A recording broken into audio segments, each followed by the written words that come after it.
আসসালামু আলাইকুম। 40 বিশেষ প্রিলিমিনারি টেস্ট। বাকি ক্রিয়ার সাথে অন্যান্য পদের যে সম্পর্ক থাকে তাকে কি বলে? বাকি ক্রিয়ার সাথে অন্যান্য পদের যে সম্পর্ক থাকে তাকে বলা হয় কারক। গির্জা কোন ভাষার অন্তর্গত শব্দ? গির্জা মূলত পর্তুগিজ শব্দ। পর্তুগিজ শব্দ হচ্ছে আনারস, আলপিন, আলমারি। গির্জা গুদাম, চাবি, পাউরুটি, পাদ্রি, বালতি। এটা হচ্ছে পর্তুগিজ শব্দ। ওলন্দাজ শব্দ হচ্ছে ইস্কাপন, টেক্কা, তুরুপ, রুইতন, হরতন ইত্যাদি।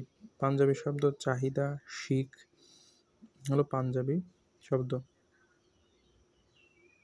চাহিদা, শিখ। আর খদ্দর, হরতাল দুইটা হচ্ছে গুজরাটি শব্দ। কোন শব্দযুগল বিপরীতার্থক নয়? ঐচ্ছিক, অনাবশ্যিক। ঐচ্ছিক, অনাবশ্যিক মানে ঐচ্ছিক। কুটিল, সরল। বিপরীতার্থক কদাচার, সদাচার। বিপরীত কম, বেশি, বিপরীত। দ্বারা দিয়া কর্তৃক বাংলা ব্যাকরণ অনুযায়ী কোন বিভক্তি? কেরে, দ্বিতীয় বিভক্তি। দ্বারা দিয়া কর্তৃক, তৃতীয় বিভক্তি। জন্য নিমিত্ত, চতুর্থ বিভক্তি। হতে থেকেছে, পঞ্চম বিভক্তি। র বা এর ষষ্ঠী বিভক্তি এবং এ অন্তুস্ততে সপ্তমী বিভক্তি। অবিরাম শব্দের অর্থ কি? অবিরাম শব্দের অর্থ হচ্ছে সুন্দর, যেটাকে বলে নয়নাভিরাম, খুবই সুন্দর। অবিরাম শব্দের অর্থ হচ্ছে সুন্দর। শরতের শিশির বাগধারা শব্দটির অর্থ কি? শরতের শিশির, সুসময়ের বন্ধু। শরতের শিশির বলা হয় হচ্ছে সুসময়ের বন্ধু। এছাড়া সুসময়ের বন্ধু কিছু আছে, দুধের মাছি, সুসময়ের বন্ধু। শিবরাত্রির সলতে বাগধারাটির অর্থ কি? শিবরাত্রির সলতে বাগধারাটির অর্থ হচ্ছে একমাত্র সন্তান। শিবরাত্রির সলতে একমাত্র জীবিত বংশধরকে বলা হয় শিবরাত্রির সলতে। প্রেষিত ভর্তিকা শব্দটির অর্থ কি? প্রেষিত ভর্তিকা হচ্ছে যে নারীর স্বামী বিদেশে অবস্থান করে তাকে বলা হয় প্রেষিত ভর্তিকা। যে নারীর স্বামী বিদেশে অবস্থান করে। বাংলায় কৃৎ প্রত্যয় সাধিত শব্দ কোনটি? কৃৎ প্রত্যয় এবং তদ্ধিত প্রত্যয়। ক্রিয়াপদের সাথে যে প্রত্যয় যুক্ত হয় সেটাকে বলা হয় কৃৎ প্রত্যয়, আর নামপদের সাথে যে প্রত্যয় যুক্ত হয় সেটাকে বলা হয় তদ্ধিত প্রত্যয়। এখানে ক্রিয়াপদ খেল, খেল প্লাস না, অনা, খেল প্লাস অনা, এটা হচ্ছে খেল ক্রিয়া, খেলা ক্রিয়া, আর এর সাথে অনা যুক্ত হয়েছে প্রত্যয়, এই কৃৎ প্রত্যয়। বেদ, এটা বেদ, অনা। বেদ হচ্ছে নাম গ্রন্থের, এটা হচ্ছে তদ্ধিত প্রত্যয়। লিখ,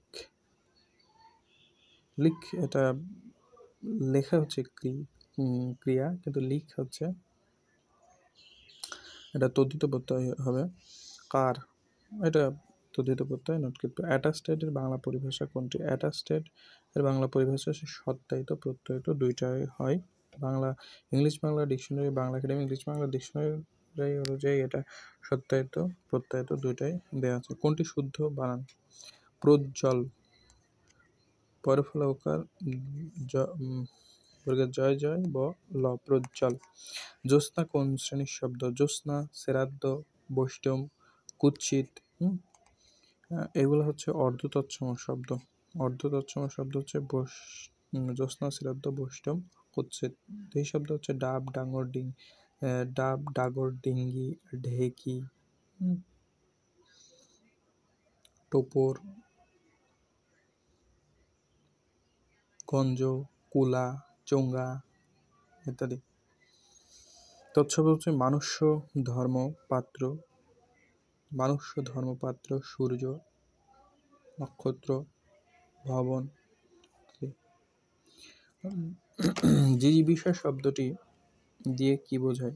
জিজিবিষা শব্দটির অর্থ হচ্ছে বেঁচে থাকার ইচ্ছাকে বলা হয় জিজিবিষা।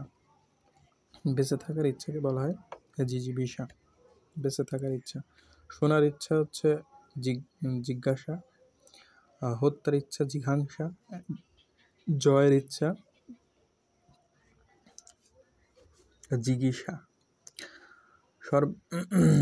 সর্বাঙ্গীন শব্দের সঠিক প্রকৃতিপ্রত্যয় সর্বাঙ্গ প্লাস ইন, সর্বাঙ্গীন।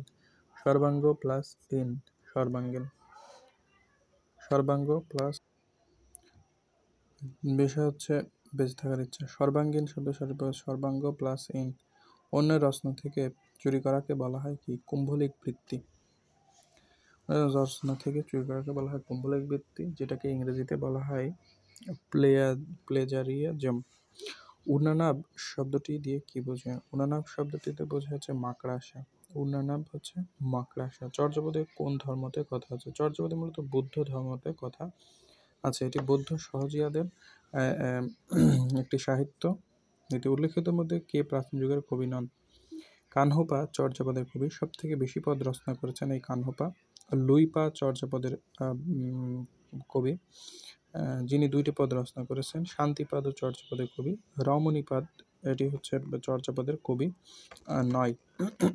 তিনি রমণীপাদ, আধুনিক প্রাচীন যুগের কবি নাম রমণীপাদ। উল্লেখিত কোন রচনাটি পুঁথি সাহিত্যের অন্তর্গত নয়? ময়মনসিংহ গীতিকা, ইউসুফ জুলেখা, লাইলি মজনু, পদ্মাবতী। ময়মনসিংহ গীতিকা। ময়মনসিংহ গীতিকা কোনো পুঁথি সাহিত্য নয়। ময়মনসিংহ গীতিকা হচ্ছে এটি গীতিকা, এটি পূর্ববঙ্গ ব্যালেড, যেটাকে বলা হয় ব্যালেড বা ব্যালেড গীতিকা। জীবনী কাব্য রচনার জন্য বিখ্যাত কে? জীবনী কাব্য রচনার জন্য বিখ্যাত বৃন্দাবন দাস। বৃন্দাবন দাস হচ্ছে শ্রী চৈতন্যদেবের জীবনী কাব্য রচনা করেন, যেটা হচ্ছে চৈতন্য ভগবত। বৈষ্ণব পদাবলীর সঙ্গে কোন ভাষা সম্পর্কিত? বৈষ্ণব পদাবলীর সঙ্গে হচ্ছে ব্রুজবুলি বা মৈথিলি ভাষা সম্পর্কিত। এই মৈথিলি ভাষায় বৈষ্ণব পদাবলী রচনা করেন। মৈথিলি ভাষায় বৈষ্ণব পদাবলী রচনা করেন বিদ্যাপতি, যাকে কবি কণ্ঠহার বলা হয়। তিনি মিথিলার কবি। তিনি বাংলা এবং মিথিলা ভাষার সংমিশ্রণে একটি ভাষা ব্রজবুলি ভাষা, এটা মূলত সাহিত্য ভাষায় এটি রচনা করেন। বাংলা আধুনিক উপন্যাসের প্রবর্তক ছিলেন কে? বাংলা আধুনিক উপন্যাসের প্রবর্তক ছিলেন হচ্ছে বঙ্কিমচন্দ্র চট্টোপাধ্যায়, যাকে সার্থক ঔপন্যাসিক বলা হয়। আর আধুনিক উপন্যাসটি হচ্ছে দুর্গেশ নন্দিনী।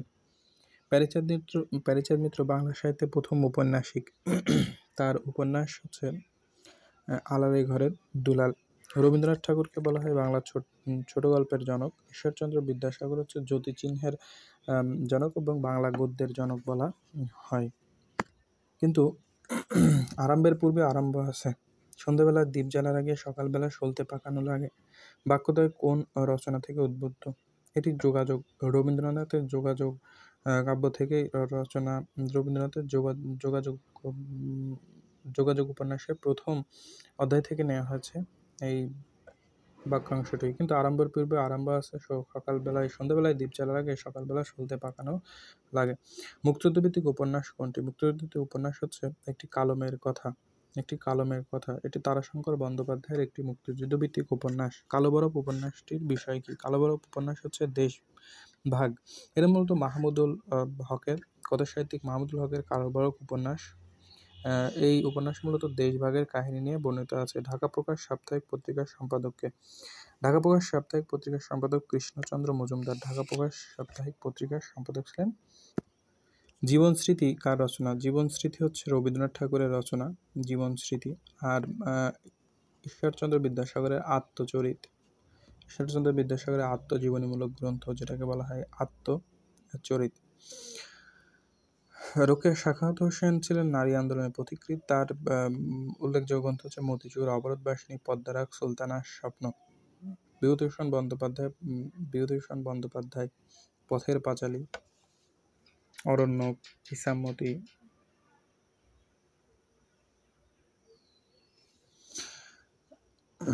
দীনবন্ধু মিত্রের নীলদর্পণ নাটকটি ইংরেজিতে অনুবাদ করেন কে? দীনবন্ধু মিত্রের নীলদর্পণ নাটকটি ইংরেজিতে অনুবাদ করেন মাইকেল মধুসূদন দত্ত। তার ইংরেজি অনুবাদ গ্রন্থটির নাম হচ্ছে দ্য ইন্ডিগো প্লান্টিং মিরর। এটি আঙ্কেল টমস কেবিন নাটকের সাথে তুলনা করা হয় এই নাটককে, দীনবন্ধু মিত্রের নীলদর্পণ। সকালে উঠে আমি মনে মনে বলি সারাদিন আমি যেন ভালো হয়েছে। এটা হচ্ছে মদনমোহন তর্কালঙ্কা। সকালে উঠে আমি মনে মনে বলি সারাদিন আমি যেন ভালো হয়ে চলি।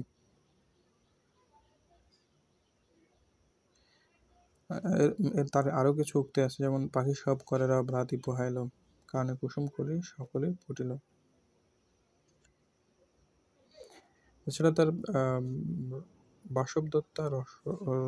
বাসবদত্তা রসতরঙ্গিনী 2টা গ্রন্থ। জসীমউদ্দীনের রচনা কোনটি? জসীমউদ্দীনের রচনা হচ্ছে ভবিষ্যতে বাঙালি, এস ওয়াজেদ আলী, পথে প্রবাসে সৈয়দ মুজতবা আলী, কাল নিরবধি যাদের দেখেছি। জসীমউদ্দীনের রচনা।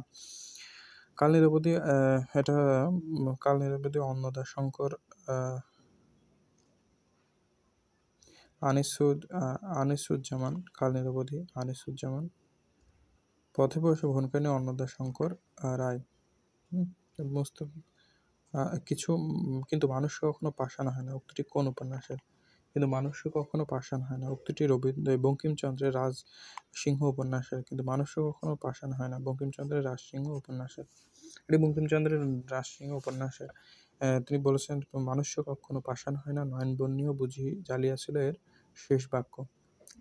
এটি রাজসিংহ উপন্যাসের, বঙ্কিমচন্দ্রের রাজসিংহ উপন্যাস থেকে এই অংশটুকু নেই। ইয়াং বেঙ্গল গোষ্ঠীভুক্ত ছিলেন কে? ইয়াং বেঙ্গল গোষ্ঠীভুক্ত ছিলেন হচ্ছে মাইকেল মধুসূদন দত্ত। মাইকেল মধুসূদন দত্ত ইয়াং বেঙ্গল গোষ্ঠীভুক্ত ছিলেন। ইয়াং বেঙ্গল মূলত হেনরি লুই ভিভিয়ান ডিরোজিওর শিষ্যরাই মূলত ইয়াং বেঙ্গল নামে পরিচিত ছিল। তাদের যে গ্রন্থটা ছিল সেটা হচ্ছে জিজ্ঞাসা এবং বিচার। তারা যে পত্রিকা প্রকাশ করত তাকে বলা হয় হচ্ছে এনকোয়ারার বা জ্ঞান অন্বেষণ। ইয়াং বেঙ্গল গোষ্ঠী মুখপাত্র পত্রিকা হচ্ছে এনকোয়ারার বা জ্ঞান অন্বেষণ। মাইকেল মধুসূদন দত্ত ছাড়া ইয়াং বেঙ্গল গোষ্ঠীতে ছিল হচ্ছে দক্ষিণাঞ্জন মিত্র মজুমদার, প্যারীচাঁদ মিত্র, রাধানাথ শিকদার, রামগোপাল ঘোষ, কৃষ্ণমোহন বন্দ্যোপাধ্যায় প্রমুখ ব্যক্তিদ্বয়। বিদ্রোহী কবিতাটি কোন সনে প্রকাশিত হয়? বিদ্রোহী কবিতাটি প্রকাশিত হয় 1921 সালে, 1921 বা 1922 সালে। মূলত 1922 সালে 6 জানুয়ারি বিজলি পত্রিকা প্রকাশিত হয় বা 1922। আগুন পাখি উপন্যাসটির রচয়িতাকে? হাসান আজিজুল হকের আগুন পাখি। হাসান আজিজুল হকের উপন্যাস হচ্ছে আগুন পাখি। 21শে ফেব্রুয়ারি বিখ্যাত গানটি সুরকার কে? আলতাফ মাহমুদ। 21শে ফেব্রুয়ারি বিখ্যাত গানটি সুরকার আলতাফ।